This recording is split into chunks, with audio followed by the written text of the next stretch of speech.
Hello friends, मैं हूं सन्मय प्रकाश और आपका स्वागत है सरकारी जॉब न्यूज़ में। कई इंपॉर्टेंट टॉपिक जो देख भी रहे हैं आप, सब पर बात करेंगे एक एक करके। शुरू करते हैं। लाइक बटन दबा देना आप पसंद आए तो, और शेयर कर दीजिए दोस्तों को।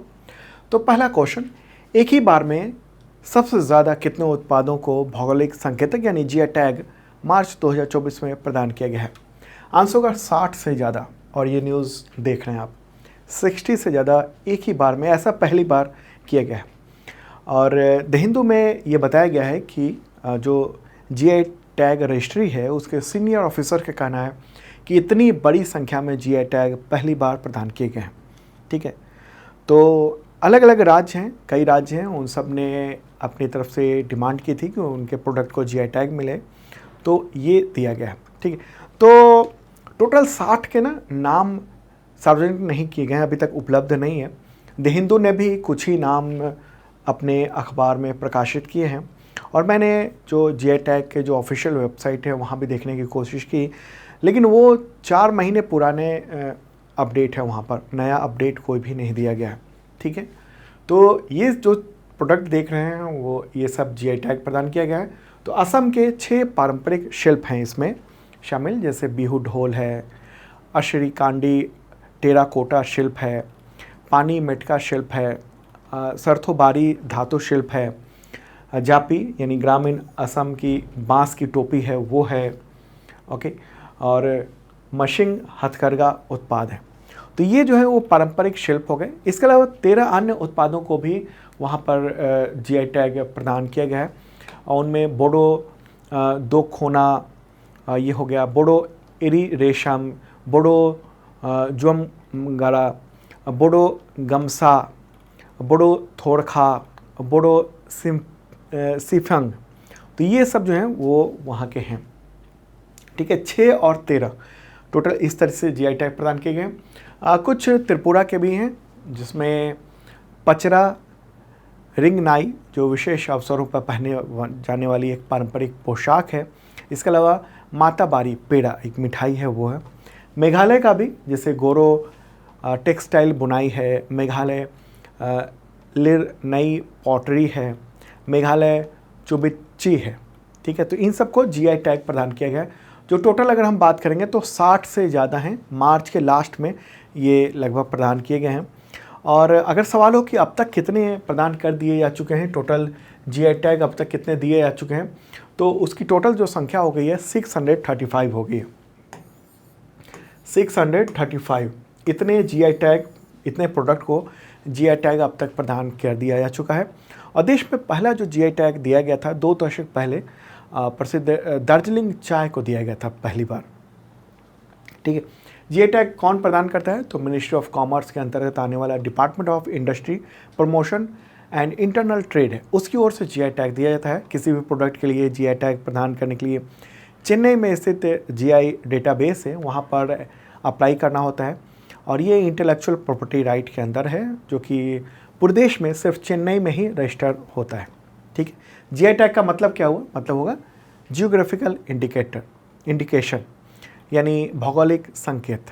ठीक है, जीआई टैग जो है वो प्रतीक है जो मुख्य रूप से किसी उत्पाद की उसके जो मूल क्षेत्र है उसको जोड़ने के लिए दिया जाता है। ठीक है, चलिए अब आगे बढ़ते हैं, अगला क्वेश्चन लेते हैं। आप सोच रहे होंगे कि इसमें मैंने जो 60 से ज़्यादा है उसकी लिस्ट क्यों नहीं दी है। देखिए भाई साहब, अभी तक इतनी ही लिस्ट की सूची ही देखने को मिली है, तो इस वजह से हमने अभी आपको लिस्ट नहीं दिया है, लेकिन ये 60 से ज़्यादा है।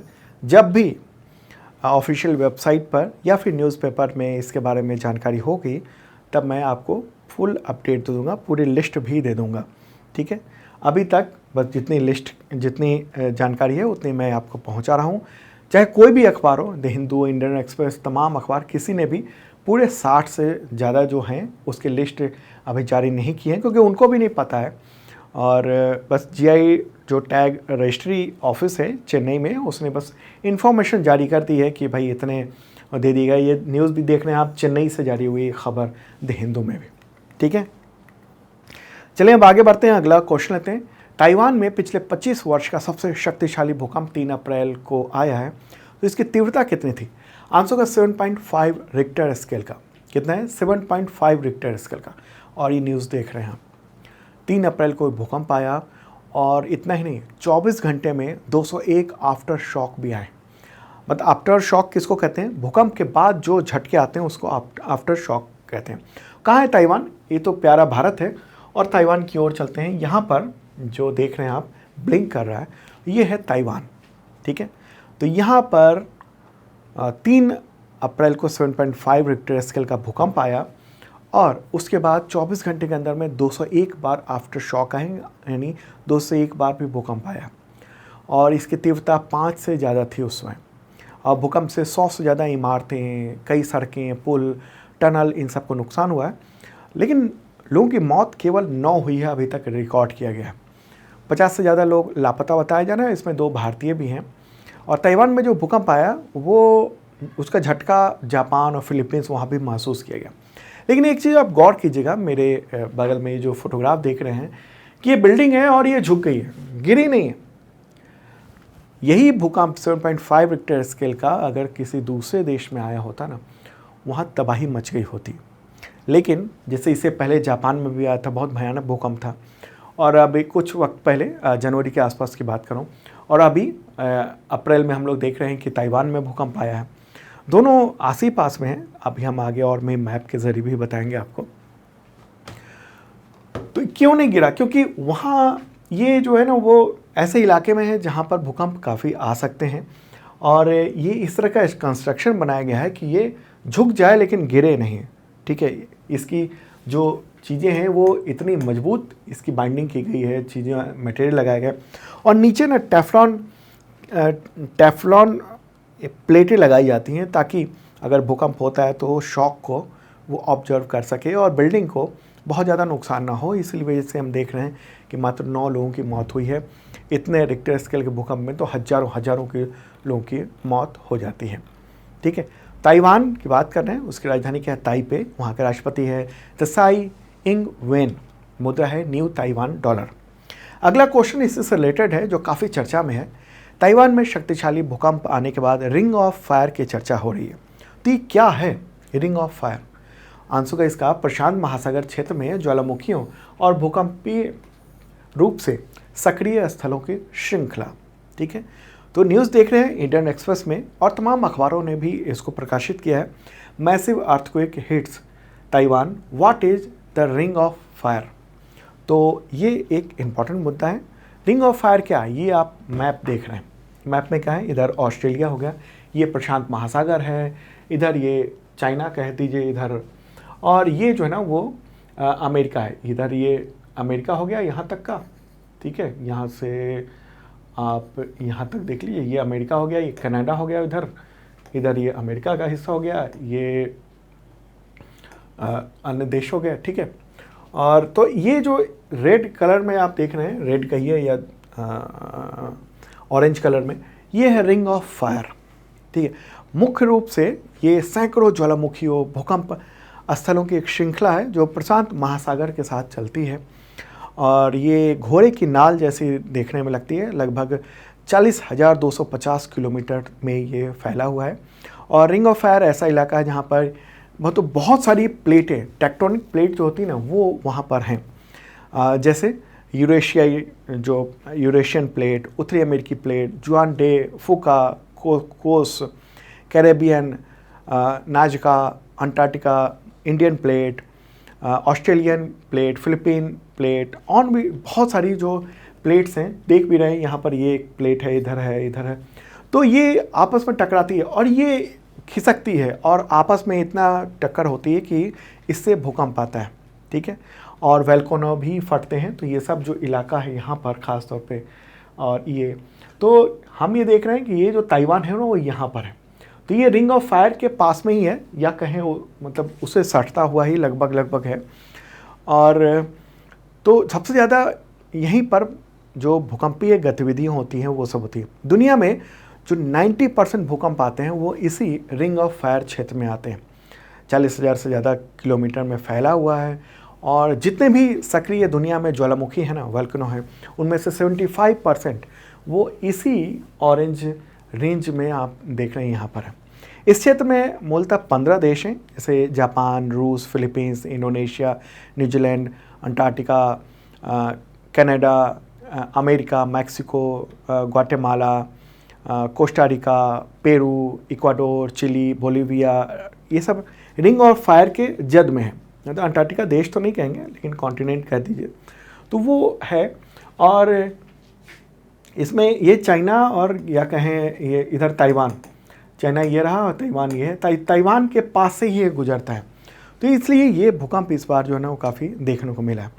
दुनिया में हर साल 20,000 के आसपास भूकंप आते हैं और हालांकि ज़्यादातर की तीव्रता कम होती है। ओके, तो ये है। और इनमें से 20,000 में से 100 जो भूकंप होते हैं जिससे नुकसान काफ़ी ज़्यादा होता है। तो ताइवान में ये 7.5 रिक्टर स्केल का भूकंप हम लोग को देखने को मिला है। 7.5 में बिल्डिंग्स गिर जाती हैं, लेकिन ताइवान में जितना सख्त बिल्डिंग कोड बना हुआ है वहाँ पर उसका लागू किया जाता है, उसकी वजह से हम लोग देख रहे हैं कि बहुत कम मौतें हुई हैं। चलिए अब आगे बढ़ते हैं, अगला क्वेश्चन लेते हैं। उससे पहले आपको बताऊं कि इसका PDF अवेलेबल है आप सबके लिए। सरकारी जॉब न्यूज़ का जो ऐप है उस पर उसे डाउनलोड कर सकते हैं। ऐप का लिंक इस वीडियो के डिस्क्रिप्शन में दिया हुआ है, ठीक है। और हाँ, आप सबके डिमांड पे जो करंट अफेयर्स का मेंबरशिप है उसका प्राइस को कम किया गया है 10,000 स्टूडेंट्स के लिए जो आप देख भी रहे हैं, और उनको मात्र 100 रुपये में ये मेंबरशिप प्लान मिल सकेगा, ठीक है। दरअसल क्या हुआ ये कि पिछले दिनों कई सारे बच्चों के मैसेज आए जो ग्रामीण इलाकों के हैं और उनका कहना था कि उन्हें कुछ कम रियायत दी जाए, और वैसे ही बहुत कम प्राइस था लेकिन उसमें भी हमने कहा कि चलो 10,000 स्टूडेंट्स को हम मात्र 100 रुपये में ही करंट अफेयर्स की पूरी कंटेंट हो जाएगा, उसकी तैयारी पूरी हो जाएगी, ठीक है। तो देख सकते हैं इस वीडियो के डिस्क्रिप्शन में 2 तरह के मेंबरशिप प्लान है, एक बेसिक मेंबरशिप प्लान है और एक है ISPCS मेंबरशिप प्लान। तो इस वीडियो के डिस्क्रिप्शन में उसका लिंक दिया हुआ है, डिटेल भी दिया हुआ है, देख सकते हैं आप। इस मेंबरशिप प्लान में मिलता क्या है, तो डेली का करंट अफेयर्स वीडियो मिलता है, daily, weekly, monthly, quarterly, yearly. साथ में PDF होता है, टेस्ट होता है करंट अफेयर्स का, और संबंधित एग्जामिनेशन टेस्ट सीरीज भी होते हैं, देखिए ज़रूर इस वीडियो के डिस्क्रिप्शन में। तो अगला क्वेश्चन लेते हैं।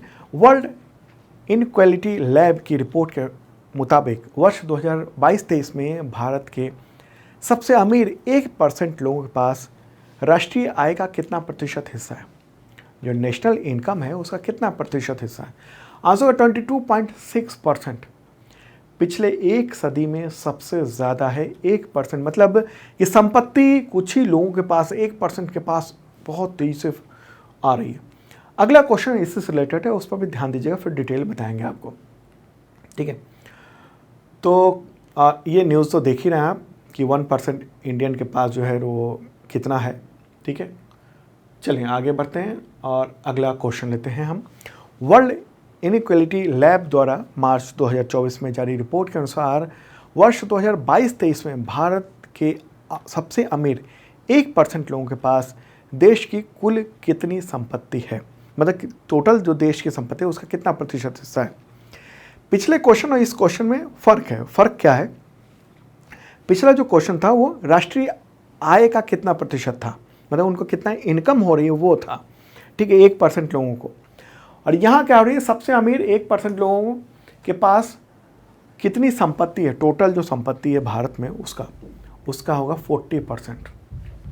अब देख लीजिए कितना इनइक्वालिटी है इस देश में, 1% लोगों के पास। और आपको बताऊं कि अगर आपके पास बाइक है ना, आपके पास अपने घर है, चाहे गांव में हो कहीं भी हो, तो आप मात्र 10% लोगों में से हैं। इस देश के 90% आबादी के पास बहुत ही बुरा हाल है, ठीक है। और हम तो बात कर रहे हैं यहाँ पर 1% अमीर के पास। और पिछले कुछ वर्षों में देखने को मिला है कि अमीर के पास और ज़्यादा संपत्ति बढ़ती जा रही है, और ये असमानता ब्रिटिश राज से भी ज़्यादा है, ठीक है। अमेरिका, ब्राज़ील, दक्षिण अफ्रीका, वहाँ से भी ज़्यादा इनइक्वालिटी यहाँ पर हम लोग देखने को मिल रही है। 1% लोगों के पास 40.1% ये हिस्सा है। तो रिपोर्ट किसने जारी की है, तो वर्ल्ड इनइक्वालिटी लैब की ओर से रिपोर्ट जारी की गई है, और इस रिपोर्ट का नाम आप देख रहे हैं, income and wealth inequality in India 1922 to 2023, ठीक है। Rise of the billionaires Raj, इन सब ने मिलकर इस रिपोर्ट को तैयार किया है, और ये जारी किया गया कुछ वक्त पहले ही, ठीक है। तो ये तो स्थिति है इस देश में, जो लिमिटेड लोगों के पास कितनी संपत्ति है। चलें आगे बढ़ते हैं, अगला क्वेश्चन लेते हैं। और हाँ, पसंद आ रहा हो लाइक बटन दबाइए और शेयर कीजिए अपने दोस्तों को ये वीडियो। ओके, और हाँ, मंडे से यानी 8 अप्रैल से रेगुलर मॉर्निंग को ही वीडियो आएगा। ठीक है, तो अगला क्वेश्चन है, संयुक्त राष्ट्र महासभा ने कृत्रिम बुद्धिमत्ता यानी आर्टिफिशियल इंटेलिजेंस प्रणालियों को बढ़ावा देने के लिए ऐतिहासिक प्रस्ताव को अपनाया है, जिसमें इसे कैसा बताया गया है आर्टिफिशियल इंटेलिजेंस को। आंसर का इसका उपरोक्त सभी यानी सुरक्षित, संरक्षित और भरोसेमंद। देखिए, आर्टिफिशियल इंटेलिजेंस को लेकर अक्सर उसके खतरों के बारे में ज़्यादा जानकारी चर्चा होती है कि उससे क्या खतरे हैं, लेकिन वो कितना सुरक्षित, संरक्षित और भरोसेमंद है, ये एक और पहलू है जिसको संयुक्त राष्ट्र महासभा ने ये कहा है, इस प्रस्ताव को मंजूरी दी है। और ये जो शक्तिशाली तकनीक है, इससे सभी देशों को फ़ायदा होता है। हालांकि उसकी कुछ लिमिटेशंस हैं, मतलब उसकी मतलब हर चीज़ का दुरुपयोग हो सकता है, तो इसका भी दुरुपयोग हो सकता है, लेकिन आर्टिफिशियल इंटेलिजेंस के बारे में जानना आपके लिए भी बहुत ज़रूरी है। आर्टिफिशियल इंटेलिजेंस क्या है? जो खुद से डेटा को एनालिसिस कर सके, बात कर सके, भाषाएं बोल सके, समझ सके, एक व्यक्ति की तरह जो है ना वो सोच सके, उसका जवाब दे सके। एआई यानी आर्टिफिशियल इंटेलिजेंस का उदाहरण अभी ओपन एआई का जो चैट जीपीटी है, गूगल का बार्ड जो कि अब जेमिनी हो गया है, वो है। ठीक है, अब वो देखने में अभी आने वाले वक्त में आर्टिफिशियल इंटेलिजेंस बहुत ही प्रभावी होता चला जाएगा। ठीक है, तो ये प्रस्ताव जो ना एक इम्पॉर्टेंट वो अपनाया गया है इस पूरे मुद्दे पर। और आर्टिफिशियल इंटेलिजेंस ये कहा गया कि सभी देशों के लिए बहुत ही ज़रूरी है। ये न्यूज़ भी देख रहे हैं आप, इंडियन एक्सप्रेस ने, हिंदू ने भी दिया, इंडियन एक्सप्रेस ने इस पर काफ़ी डिटेल में बताया है। ठीक है, आर्टिफिशियल इंटेलिजेंस पर संयुक्त राष्ट्र ने ये प्रस्ताव पारित किया है। संयुक्त राष्ट्र के महासचिव कौन है, सेक्रेटरी जनरल कौन है? एंटोनियो गुटेरेस, मुख्यालय न्यूयॉर्क में, स्थापना 1945 में हुई थी। अगला क्वेश्चन, अंतर्राष्ट्रीय खदान जागरूकता और खनन कार्य सहायता दिवस कब मनाया जाता है? आंसर होगा 4 अप्रैल को। ठीक है, जो लैंड माइंस हैं उनसे जो खतरे हैं उससे सुरक्षा देने और स्वास्थ्य संबंधित, जीवन से संबंधित जो परेशानी है उसके प्रति जागरूकता के लिए ये दिवस मनाया जाता है। और संयुक्त राष्ट्र जो महासभा है, जनरल असेंबली, उसने इस दिवस को घोषणा की थी, 2005 में ही ये तय कर दिया था। ठीक है, 4 अप्रैल के बारे में। अगला क्वेश्चन, राष्ट्रीय समुद्री दिवस कब मनाया जाता है? नेशनल मैरीटाइम डे, आंसर होगा 5 अप्रैल को। ठीक है, 5 अप्रैल को मनाया जाता है। क्यों मनाया जाता है इस दिन? क्योंकि 1919 में Scindia steam navigation company limited का पहला स्टीम शिप SS लॉयल्टी, उसको मुंबई से लंदन की समुद्री यात्रा के लिए उतारा गया था। ठीक है, तो उसी की स्मृति में, उसी की याद में ये दिवस मनाया जाता है 5 अप्रैल को। अगला क्वेश्चन लेते हैं, अंतर्राष्ट्रीय शून्य अपशिष्ट दिवस यानी इंटरनेशनल जीरो वेस्ट डे कब मनाया जाता है? आंसर होगा 30 मार्च को। संयुक्त राष्ट्र महासभा ने 2022 में इस दिवस की घोषणा की थी।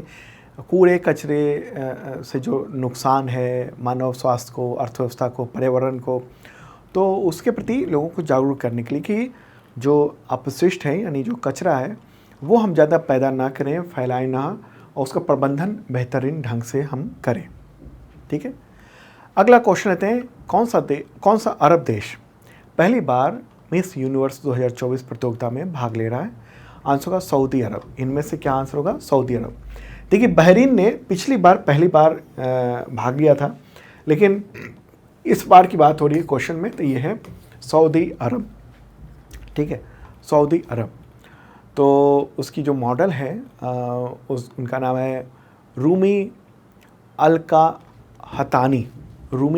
हतानी, तो वो इसमें पार्टिसिपेट कर रही हैं। ठीक है, सऊदी अरब की राजधानी क्या है? रियाद। और वहाँ के प्राइम मिनिस्टर और क्राउन प्रिंस कौन है? मोहम्मद बिन सलमान। तो उनके शासनकाल के बाद से, मतलब उनके प्रभाव के बाद से वहाँ बहुत सारे बदलाव हो रहे हैं। उनमें हम ये देख रहे हैं कि वहाँ से भी मिस यूनिवर्स कंपटीशन में हिस्सा लिया जा रहा है। ठीक है, कहाँ पर है वो? सऊदी अरब। एक बार मैप में भी देख लेते हैं। ये रहा अपना प्यारा भारत और यहाँ ये रेड कलर में जो देख रहे हैं वो है सऊदी अरेबिया। तो ये था इम्पॉर्टेंट करंट अफेयर्स आप सबके एग्जामिनेशंस के लिए। और हाँ, आप देखिएगा ज़रूर, मैराथन वीडियो आ रहा है मार्च 2024 के। टोटल एक ही वीडियो में पूरा कंटेंट आपको मिल जाएगा। Okay, bye.